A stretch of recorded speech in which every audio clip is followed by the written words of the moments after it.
Gálatas capítulo 3, versículo 10 ao 18. Vamos colocar de pé para a leitura da palavra de Deus.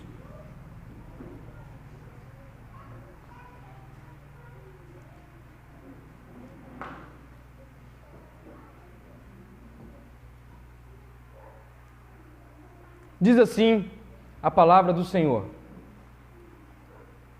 todos aqueles que são das obras da lei estão debaixo da maldição, pois está escrito: maldito todo aquele que não permanecer em todas as coisas que estão escritas no livro da lei para fazê-las. É evidente que pela lei ninguém será justificado diante de Deus, porque o justo viverá pela fé. Ora, a lei não é da fé.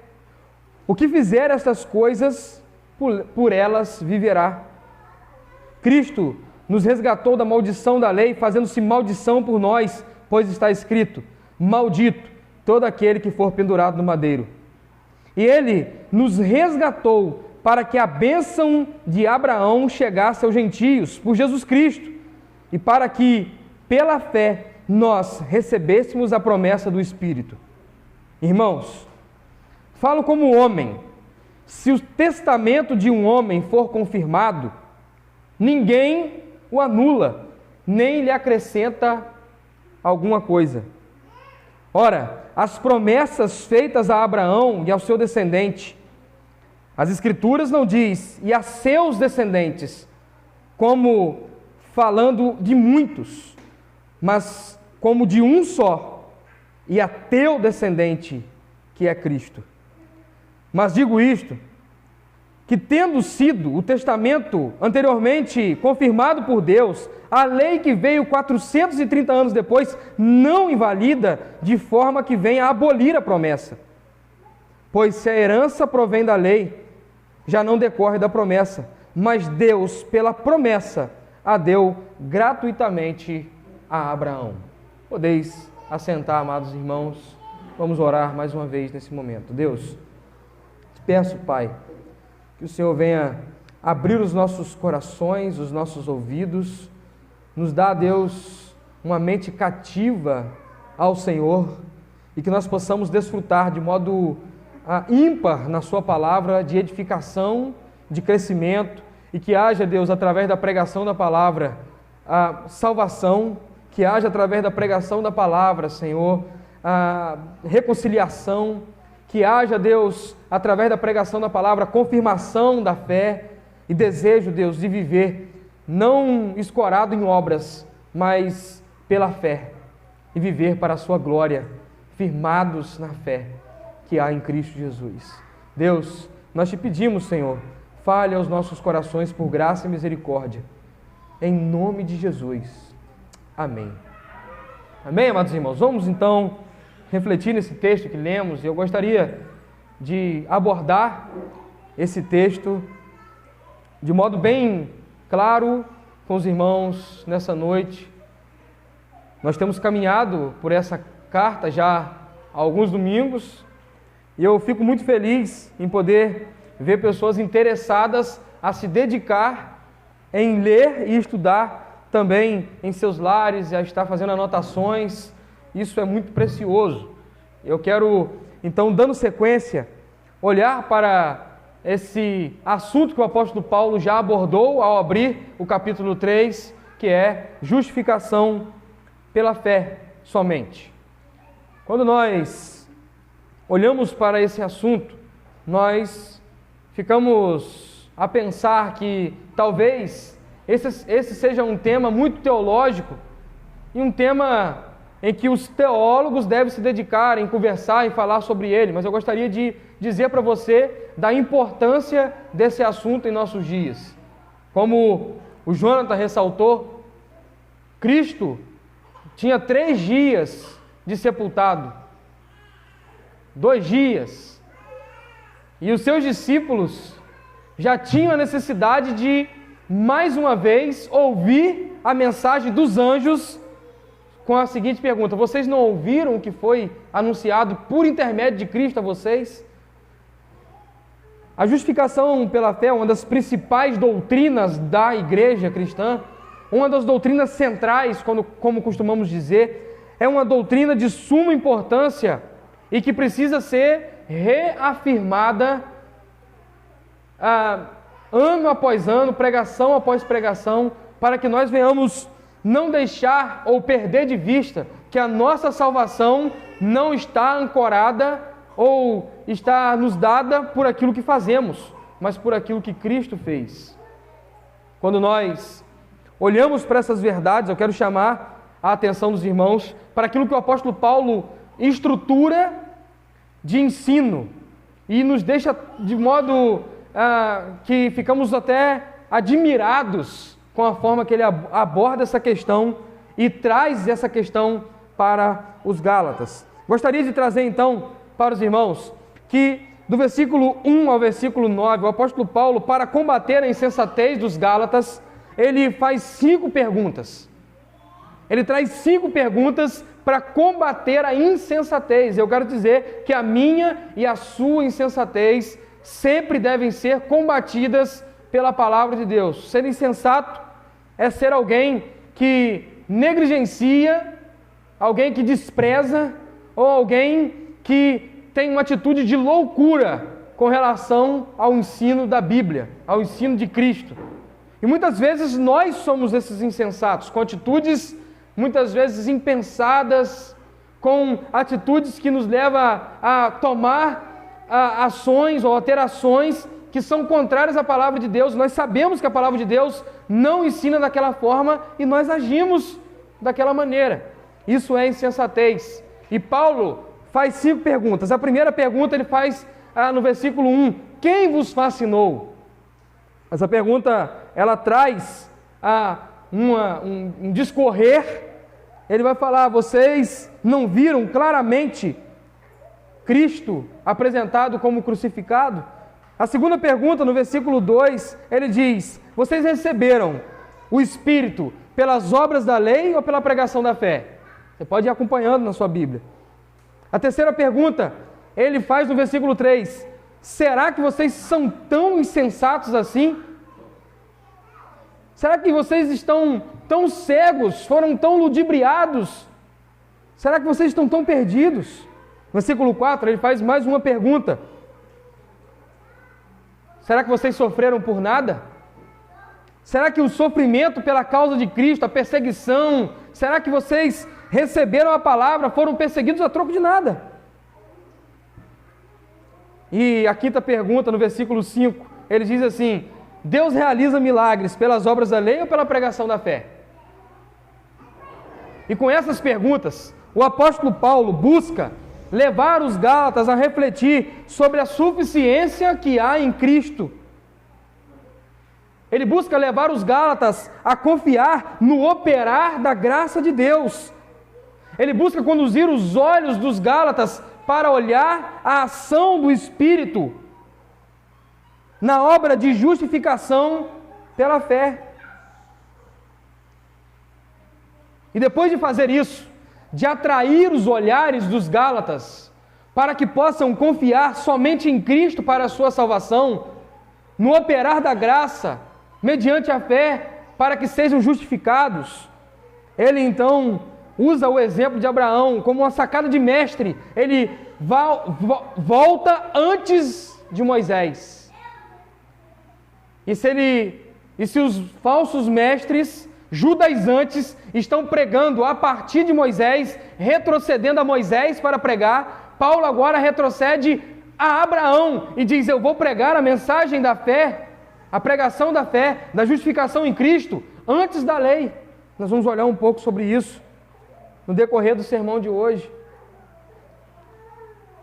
Paulo agora, amados irmãos, usa da própria lei e dos profetas para levar à conclusão da insuficiência da lei e assim quebrar o argumento das pregações dos falsos mestres judaizantes e dizer, a lei é insuficiente. Se do versículo 1 ao versículo 9, Paulo está dizendo, somente Cristo é suficiente, e eu estou provando isso a partir de Abraão. Agora Paulo vai usar da própria lei para dizer: a lei é insuficiente. Amados, nós precisamos entender que não há em nós nenhuma capacidade para sermos salvos nos nossos méritos. Nós precisamos entender, irmãos, que a obra de Cristo Jesus, ela é suficiente. Nós precisamos então entender, assim como os Gálatas estavam sendo cativados pelo apóstolo Paulo a compreender que não é pelo nosso esforço ou por cumprir ou deixar de cumprir alguma coisa que nós vamos obter a salvação. E eu gostaria de fazer a primeira observação com os irmãos. E a primeira observação que eu quero fazer com os irmãos é que do verso 10 até o verso 14, o apóstolo Paulo usa 4 passagens do Antigo Testamento, da lei e dos profetas, para provar a insuficiência da própria lei. O apóstolo Paulo não está usando um argumento a partir do que ele pensa. O apóstolo Paulo não está usando um argumento a partir do ensino de Cristo. O apóstolo Paulo retrocede à lei e usa da lei para combater aquilo que os judaizantes estão dizendo, para dizer: a lei é suficiente. O que o apóstolo Paulo está dizendo aqui, irmãos, com a citação da lei e dos profetas, é o seguinte: eu não preciso usar nada de novo, porque a própria lei se diz insuficiente. O apóstolo Paulo, no versículo 10, cita Deuteronômio capítulo 27, versículo 26, quando ele vai dizer: pois está escrito, maldito todo aquele que não permanecer em todas essas coisas que estão escritas no livro da lei para fazê-las. No versículo 11, o apóstolo Paulo cita Abacuque capítulo 2, versículo 4, quando ele diz: o justo viverá pela fé. No verso 12, o apóstolo Paulo cita mais uma vez o texto da lei, e aí ele está usando o Pentateuco recorrentemente, porque é do Pentateuco que os pregadores judaizantes estavam dizendo: olha, está escrito aqui no livro da lei, que vocês precisam praticar a lei, porque senão vocês não vão poder ter a salvação. Levítico capítulo 18, versículo 5, usado no versículo 12, e ele diz: o que fizer estas coisas, por elas viverá. O apóstolo Paulo segue citando a lei, e agora, nos versos 13 e 14, ele cita Deuteronômio, mais uma vez, para argumentar, no capítulo 21, versículo 23 de Deuteronômio. Ele diz: maldito, pois está escrito, maldito todo aquele que for pendurado no madeiro. O apóstolo Paulo, talvez, ao ser questionado sobre a sua pregação, e alguém podia dizer: Paulo, você não abriu o livro da lei e não pregou a lei, você não nos ensinou nada a partir da lei. O apóstolo Paulo agora, como um mestre que ocupou altos cargos na seita dos fariseus, aquilo que pode ser equiparado a 2 doutorados nos dias de hoje, aquilo que ele mesmo argumenta, dizendo: se tinha alguém que podia se orgulhar, esse alguém era eu, judeu de judeus, circuncidado ao 8º dia, cumpridor da lei. Ele usa da sua autoridade de conhecedor da lei, não para pregar a lei e a salvação pelas obras, mas para pregar a lei e dizer da insuficiência da lei e a salvação somente por Cristo Jesus, e a justificação pela fé somente. Ao citar a lei, o apóstolo Paulo está mais uma vez nos mostrando, preste bem atenção, o quão incrível ele é para montar um argumento. Um dos primeiros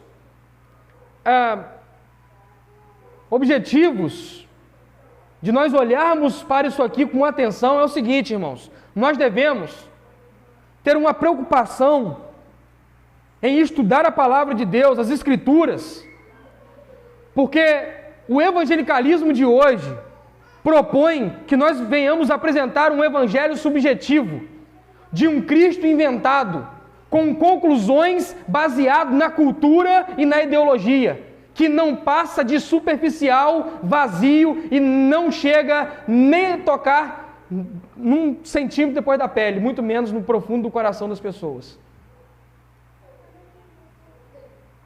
Muitas vezes, ao ser questionado, ou cristãos ao serem abordados, por outros que se dizem cristãos, mas que construíram um Cristo segundo os seus pensamentos,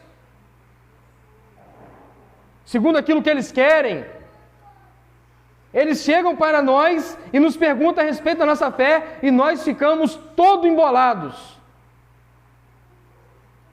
para falar sobre Cristo. Deixa eu te perguntar, amado irmão, membro da Igreja Batista em Água Fria, que congrega aqui na nossa congregação batista,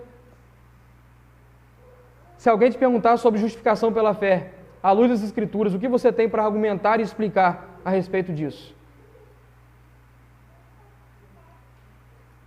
Uma dica que eu te dou, leia Gálatas, de modo aplicado, fazendo anotações e aprendendo com o que o apóstolo Paulo está argumentando. Dito isso, amados irmãos, esse primeiro princípio, a aplicação que nós podemos extrair aqui, daquilo que Paulo monta para armar uma arapuca para os falsos mestres e também para trazer de volta os Gálatas da sua insensatez,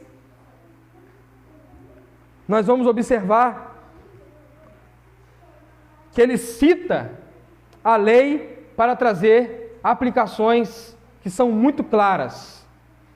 E ele traz as seguintes explicações, irmãos, presta atenção. No verso 10, ele argumenta, ao citar a lei, e dizer: maldito todo aquele que não permanecer em todas as coisas que estão escritas no livro da lei para fazê-las.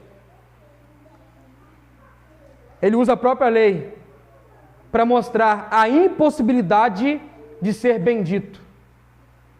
A mensagem do Evangelho, a mensagem da graça, é uma mensagem que diz: bendito aquele que recebe essa mensagem. Aquele que recebe a salvação pela graça, no operar do Espírito Santo, e é justificado mediante a fé, ele é bendito. Ele está dizendo, a lei nos mostra a sua insuficiência de ser bendito. É impossível ser bendito. E ela mesma está nos apontando: maldito todo aquele que não permanecer em todas as coisas dessa lei, todas as coisas do livro da lei. Segundo, no verso 11, ao citar o justo viverá pela fé, o apóstolo Paulo está dizendo: vocês precisam entender que não está escrito o justo viverá pela lei. O profeta que anunciou sobre a vinda do Messias, o profeta que estava pregando o Cristo no Antigo Testamento, ele está dizendo: não serão benditos ou não serão justificados pela lei, mas pela fé. Aquilo que Deus tinha pregado a Abraão está sendo confirmado pelo profeta. Abraão recebe a justificação pela fé. Abraão creu, e isso lhe foi imputado por justiça. O profeta está anunciando: vocês são justificados pela fé, e não pela obra da lei. O Wisber comenta sobre esse versículo algo que me chama muita atenção. Ele diz: Deus, na sua providência, dá tanta ênfase à pregação da justificação pela fé,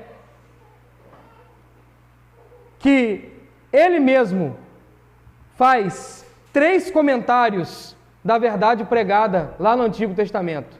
Na providência de Deus, Deus, primeiro, comenta essa passagem das Escrituras, dos profetas, em Romanos capítulo 1, versículo 7. Depois, mais uma vez, aparece o texto aqui em Gálatas, o comentário o justo viverá pela fé, e Hebreus capítulo 10, versículo 38, a mesma mensagem. comentada: o justo viverá pela fé.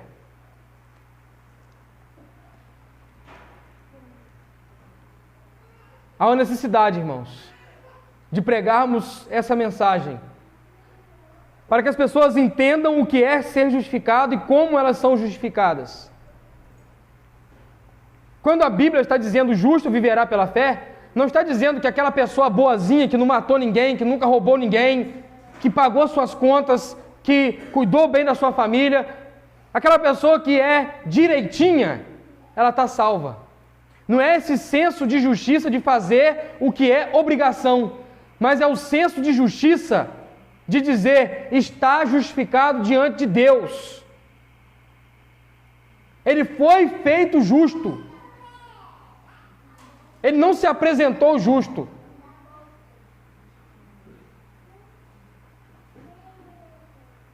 O justo aqui significa aquele que olhou para a cruz do Calvário, para o madeiro vazio, e entendeu que, por causa daquela obra, Deus olha para ele e não lhe imputa condenação, porque imputou justiça sobre o Filho, sobre o Cordeiro imaculado. Versículo 12. O apóstolo Paulo agora, já com tudo preparado, ele puxa a cordinha da arapuca. Ele diz: o que fizer estas coisas, por elas viverá. Mais uma vez, uma citação da lei. E o que ele está dizendo com isso? Ninguém jamais conseguirá ser salvo pelas obras da lei, porque ninguém consegue obedecê-la totalmente. O link com o versículo 10 é que Paulo está dizendo: se você está dizendo que vai ser salvo pela lei, e está afirmando que é por ela que você alcançou sua salvação, se você tropeçar em uma única vírgula da lei, você perdeu sua salvação. Se você diz que vive pela lei e é salvo por ela, eu quero te dizer uma coisa: o que fizer essas coisas, viverá por ela. Você está cumprindo toda a lei?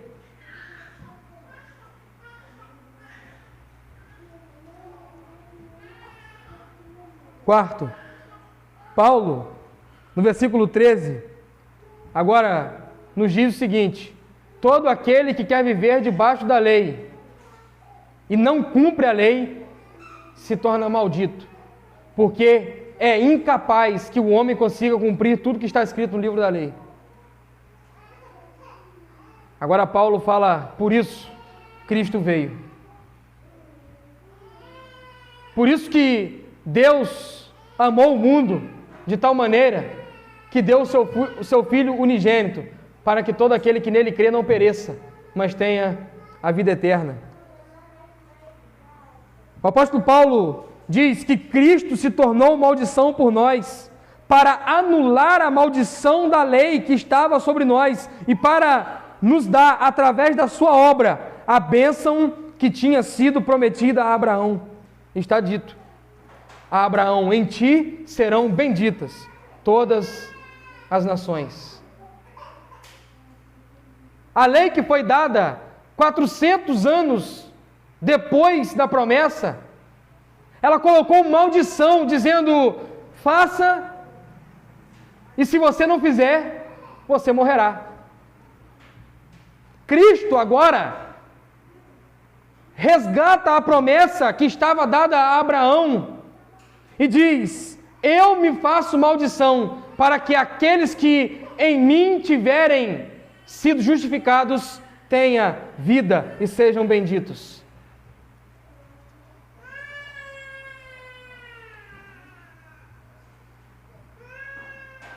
Então, Cristo, Ele vem,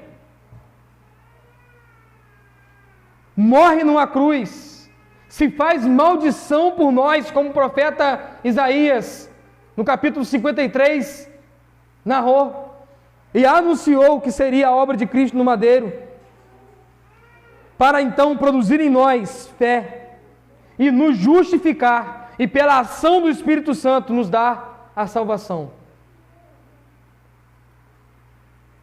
A lei operou para nos dizer o quão nós éramos miseráveis. E por fim, a lei simplesmente nos diz: se não cumprir tudo, não tem jeito.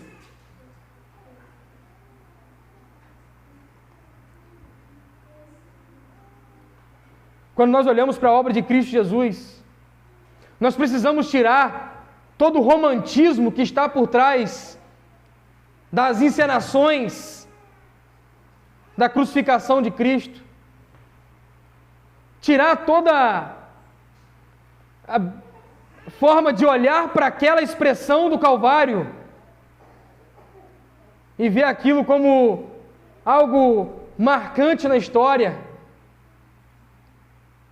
e entender que na cruz Cristo estava se entregando como um maldito para aliviar da minha e das suas costas a maldição da condenação eterna. Nós olhamos, amados irmãos, para a cruz e vemos o sofrimento, o sangue, a coroa, uma costela sendo transpassada por uma lança, chicotadas, humilhação, vergonha. Mas muitas vezes o peso da crucificação para aqui. E eu gostaria de dizer para você que o peso maior da cruz é a ira de Deus sendo derramada de modo livre, descarregada sobre Cristo Jesus, para que o próprio Deus pudesse satisfazer-se e não nos condenar e não nos mandar para o inferno. A obra da cruz não foi uma oferta pacífica. E se você estudou junto comigo Levítico aqui na escola bíblica, você se lembra. Uma oferta de paz. A oferta da cruz foi uma oferta de propiciação. E propiciação refere-se à remoção da ira.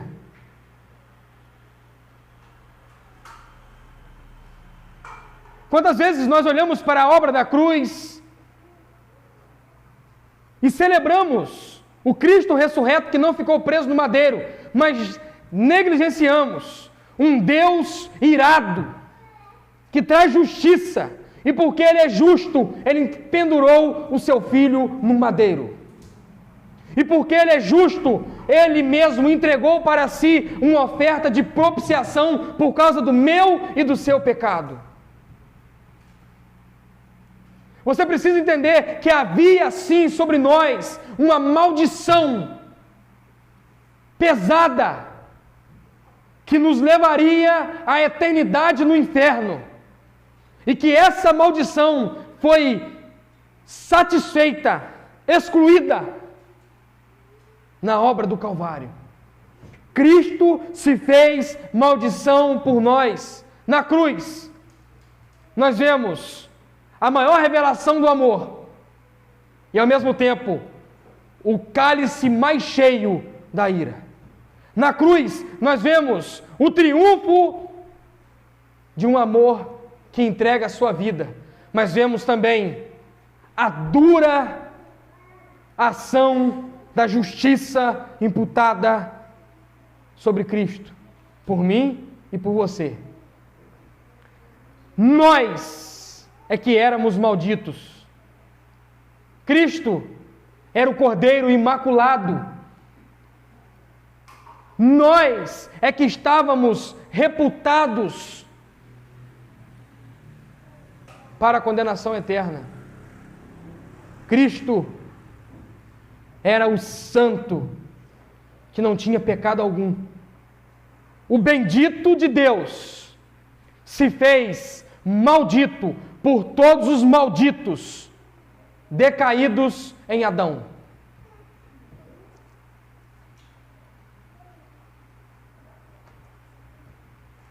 Aqui, amados irmãos, no Cristo feito maldição por nós, entregue como oferta de propiciação, nós vemos a matéria no agir de Deus para operar em Cristo Jesus para nos salvar e nos tirar da maldição da lei. Nós vamos ver a matéria, um instrumento e o modus operandi de Deus para nos salvar. A matéria para nos salvar é Cristo Jesus.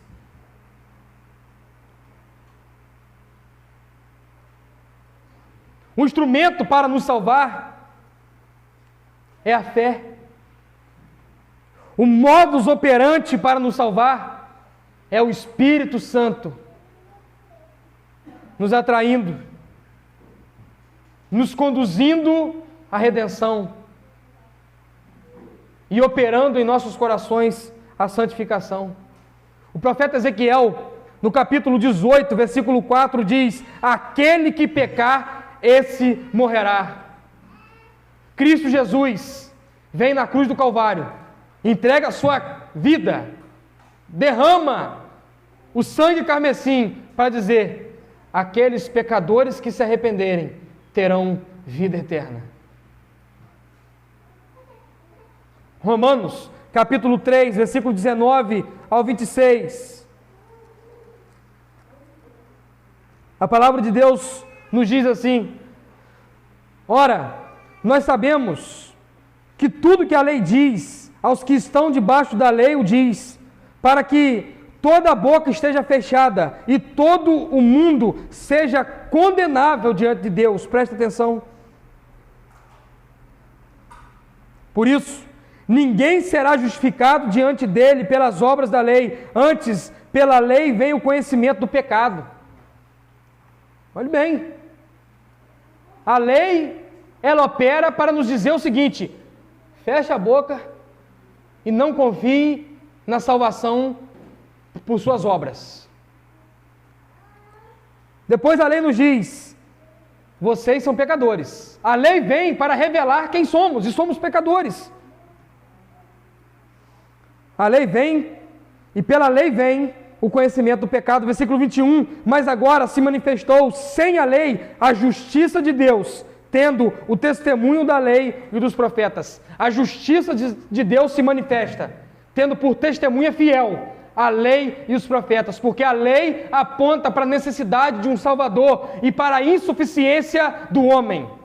Os profetas apontam para um Cristo que virá, e Ele sim tirará de nossos ombros a condenação eterna, porque Ele satisfará a ira de Deus. Versículo 22, isto é, a justiça de Deus pela fé em Jesus Cristo, para todos e sobre todos os que creem. Não há distinção. Memorável versículo decorado por todos nós. Versículo 23, vamos ler todos juntos? 1, 2, 3. Pois todos pecaram e destituídos estão da glória de Deus. E são justificados gratuitamente pela sua graça, pela redenção que há em Cristo Jesus. Olhe bem, não são justificados pela obra da lei, são justificados por Cristo Jesus.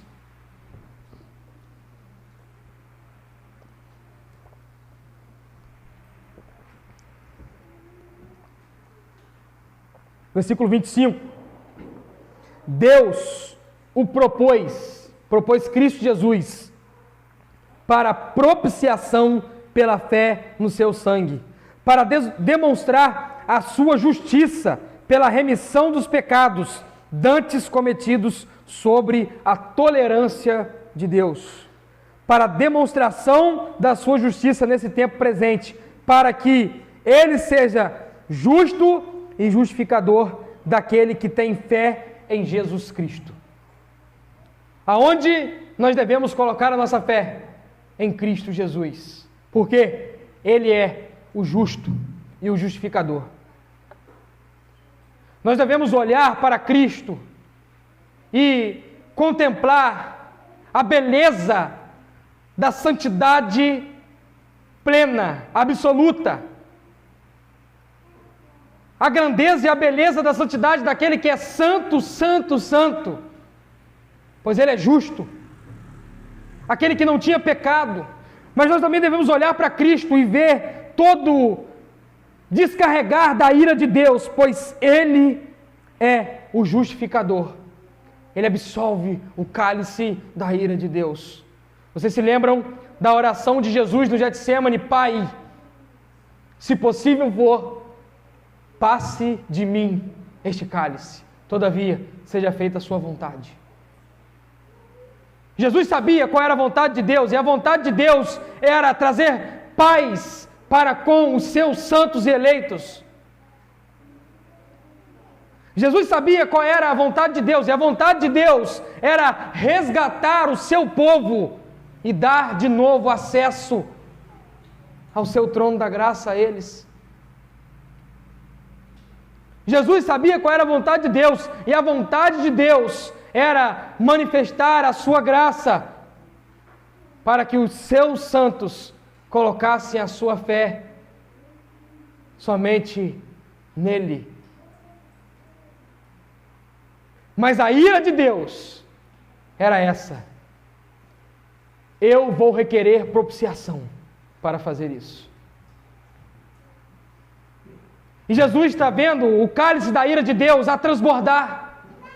E Jesus está vendo que Deus está irado, pronto a derramar a sua ira. E quando nós falamos de um Deus irado, as pessoas, não, que é isso? Pode parar, para aí. Deus é amor. Aqueles que olham para a cruz e só verem um Deus, e só conseguem ver um Deus amoroso, é porque não entenderam a sua natureza pecaminosa. Porque quando nós caímos em si e vemos a nossa natureza pecaminosa, depravada, maldita, nós olhamos para a cruz e conseguimos ver um Deus derramando o peso da sua ira, que era nosso, era para nós, mas recaiu sobre Cristo. Aquelas pessoas que romantizam a obra da cruz e dizem, é um ato de amor, e somente param por aí. São pessoas que precisam ainda do toque do Espírito nos seus corações para enxergar a sua natureza pecaminosa, porque quando nós nos vemos malditos e olhamos para a cruz, nós vemos um Deus furioso que está derramando do seu cálice sobre Cristo.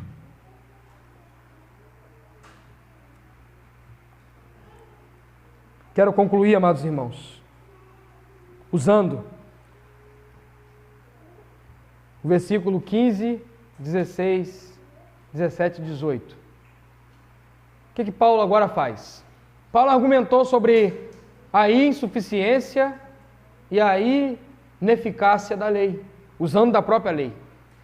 E agora ele fala o seguinte: irmãos, eu falo como um homem. O que significa isso? Significa que ele está agora aplicando aquilo que ele entende do que a lei está claramente apresentando.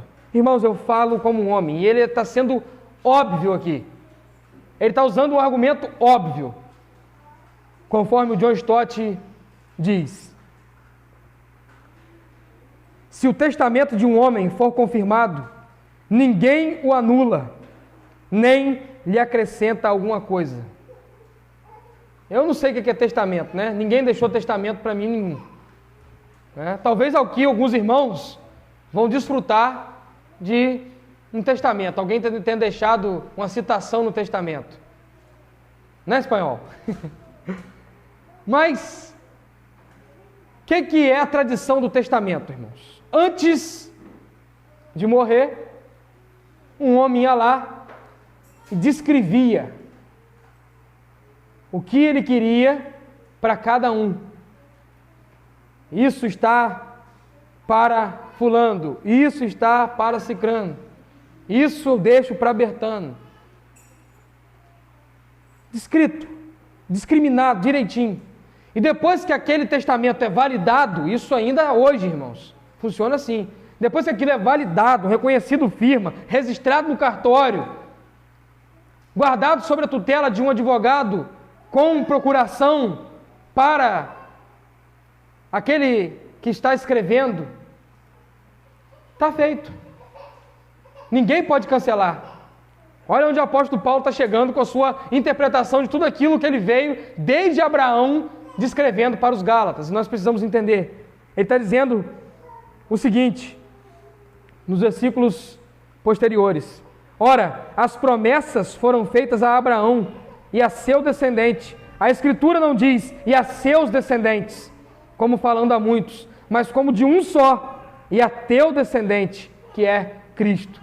Ou seja, o testamento foi feito a Cristo. O testamento que Deus deu a Abraão foi feito ao seu descendente, que é Cristo. E isso, agora ele vai dizer, versículo de número 17: mas digo que, tendo sido o testamento anteriormente confirmado por Deus, a lei que veio 430 anos depois, não o invalida, de forma que venha a abolir a promessa. Nós, irmãos, temos a promessa pelo testamento dado a Abraão, não pelo testamento da lei. Paulo está dizendo, o testamento da promessa de salvação, de vida eterna, de justificação pela fé, não foi dado na lei, mas 430 anos antes da lei, e a lei não pode abolir isso.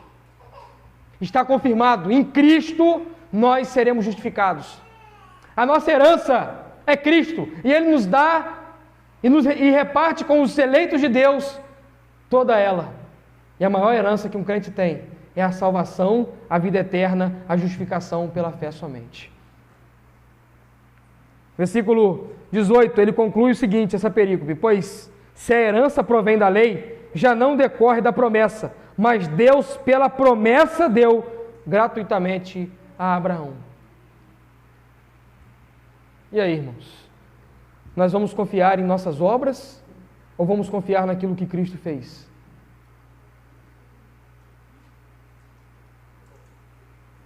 Onde está a nossa fé, a nossa herança e a promessa e a expectativa de vida eterna? Na lei ou na obra de Cristo?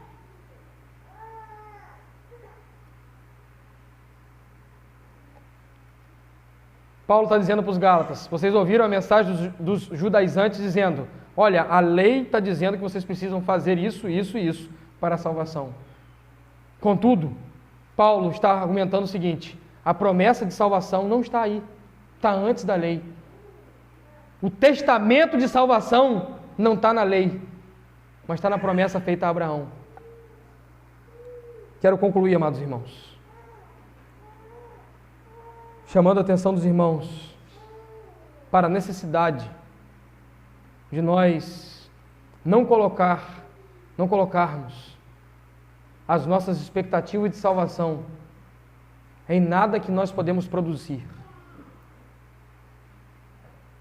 Quantas vezes o crente diz assim, olha, deixa eu ir no culto, deixa eu dar o dízimo. Quantas vezes o crente diz, deixa eu fazer alguma coisa na igreja, porque senão eu não vou ser salvo. Quantas vezes os cristãos acham que Deus é um negociante de salvação, e por isso elas oferecem alguma coisa a Deus, dizendo, Deus, me salva por isso. Quantas vezes a igreja de hoje, a igreja contemporânea, está criando cartazes chamativos, apresentando um Deus como aquele que dá salvação diante de algumas coisas que nós podemos fazer.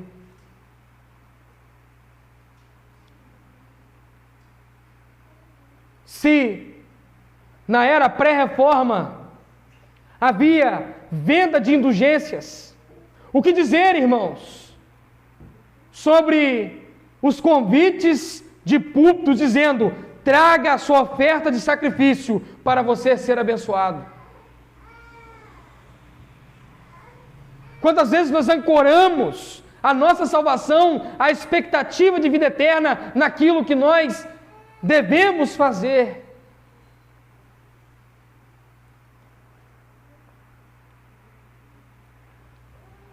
Quantas vezes, amados irmãos, nós perdemos de vista a firme promessa de Deus feita a Abraão, revelada em Cristo e derramada através do sacrifício na cruz do Calvário sobre nossas vidas. Quantas vezes nós trocamos a permanência da salvação garantida por Deus pelo transitar de salvo não salvo de nossas próprias obras, méritos e deméritos.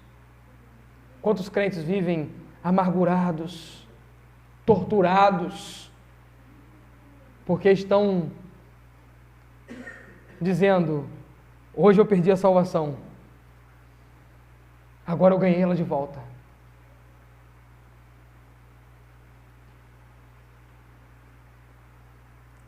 Volte seus olhos para a cruz do Calvário. Veja na cruz do Calvário todo o amor de Deus revelado em Cristo Jesus para nos salvar. Mas, ao olhar para a cruz do Calvário, olhe também para o seu coração e veja quão depravado e maldito nós somos em nossa natureza pecaminosa. E então, de novo, fite os seus olhos na cruz para ver a ira de Deus que era para cair sobre você, caindo sobre a cruz. E por isso você tem vida e tem em abundância. O que seria de nós, irmãos, se a ira tivesse recaído sobre nós?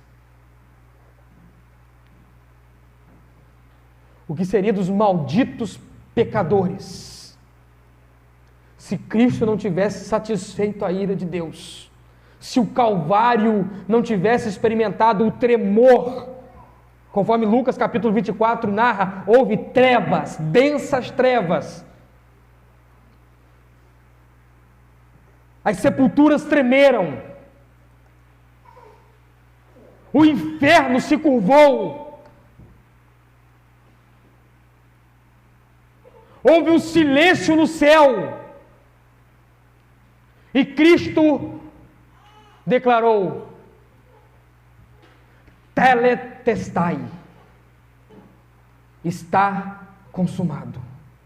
Eu absolvi a ira, eu fiz a obra, salvação para todo aquele que crê. Tenha toda expectativa na obra de Cristo e esvazie todas as expectativas que você tem em você mesmo.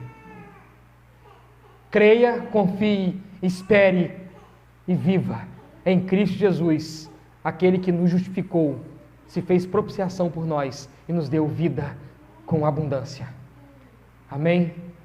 Feche seus olhos. Vamos orar. Quero convidar o Jonathan. Nós vamos cantar esse Cristo crucificado, ressurreto. Nós vamos adorar aquele que morreu, ressuscitou, vive e reina. Nós vamos render louvores àquele que se entregou por nós naquele madeiro. Aquele que suportou o cálice da ira de Deus por mim e por você. E por tantos que nós precisamos anunciar o Evangelho para que creiam e sejam salvos.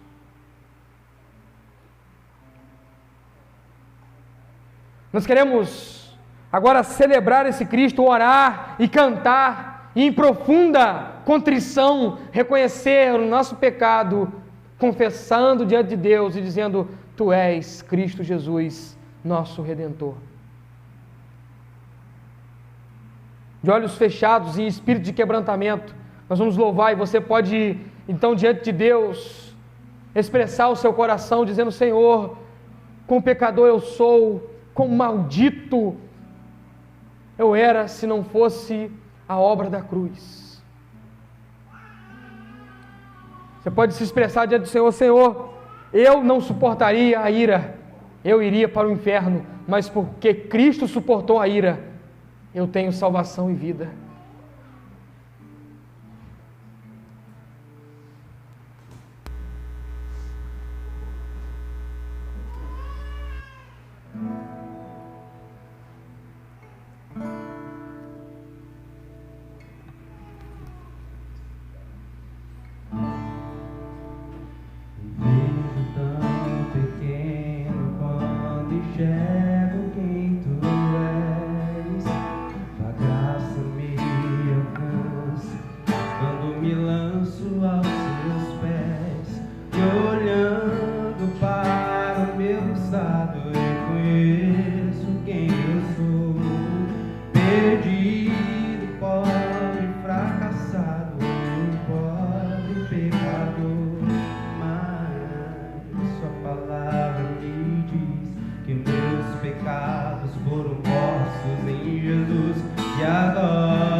Ó Deus, nós estamos diante de Ti e nós estamos humilhados pela Sua palavra. Senhor, nós estamos quebrantados pela Sua palavra. Nós queremos, ó Deus, expressar, ó Deus, nossa contrição, nosso arrependimento e dizer, ó Deus, ao quão pecadores nós somos e nos arrependemos, ó Pai, e ao olhar para a obra da cruz, nós expressamos um louvor, pois Tu nos salvastes na cruz do Calvário, Senhor. O Cristo que foi pendurado no madeiro nos deu vida, os nossos pecados estavam sobre Ele, e nós então pudemos ter a salvação. Ó Pai, nós queremos, ó Deus, expressar a nossa gratidão, porque nós não merecíamos, e a Sua obra suficiente nos alcançou, nos atraiu, nos redimiu, nos lavou, nos purificou e opera, nos santificando. Obrigado porque o Cristo que morreu para nos dar a vida eterna, a salvação e perdoar os nossos pecados, é o Cristo que vive para nos manter salvos, de pé, aleluia, porque Ele vive, e nós podemos caminhar seguros, seguros naquele que opera continuamente em nós, e porque dele, por Ele e para Ele são todas as coisas. Aqui estamos aqui a declarar: Tu vive, reina eternamente, Cristo Jesus nosso Senhor. Ó Deus, nós queremos te agradecer, porque a cruz não o segurou, o sepulcro não segurou, o inferno não segurou, ele ressurgiu. Cristo vive, e nós podemos celebrar a vitória de Cristo, a expiação suficiente, a ressurreição maravilhosa, o triunfo da vida, a garantia da eternidade. Cristo Jesus, o penhor da nossa salvação. Louvado seja o Senhor, nosso Salvador. Graças te damos pela obra maravilhosa de Cristo, que nos garante salvação. Obrigado, Deus. Obrigado, Senhor. Obrigado. Nós oramos em nome de Jesus, ressurreto, que vive e reina para todo sempre. Amém e amém. Amém, amados irmãos. Antes da oração silenciosa, dia 27, 28 e 29, nossa série de conferência, é aniversário da nossa igreja aqui na congregação. Dia 27, me ature, eu mesmo estarei pregando. Às 18 horas, palestra sobre eclesiologia histórica batista. Estaremos aqui às 18 horas, quinta-feira. Depois tem um intervalo, coffee break. 19h30, culto. Nós iremos louvar a Deus. O Juan Silva, que já esteve aqui com a gente, estará fazendo louvor nos 3 dias. Culto, pregação, pastor Everton, dia 27. Dia 28, Jonatas Duarte. Jonatas Duarte é pregador, pastor da Congregação Batista Reformada em Aperibé, congregação da Igreja Reformada de Campos. E ele estará aqui, dia 28, trazendo a palestra sobre pecados aceitáveis da igreja e a solução para eles, né? Às 18 horas, coffee break 19 horas, culto 19h30, Jonatas Duarte estará pregando. Todos os dias teremos exposição de 1 Coríntios. Eu farei de 1 a 4, o Jonatas de 5 a 10 e o Davi 11 a 16, em 1 Coríntios. E no sábado, o pastor Davi Marcos de Campos estará conosco aqui também, trazendo a palestra sobre liderança bíblica.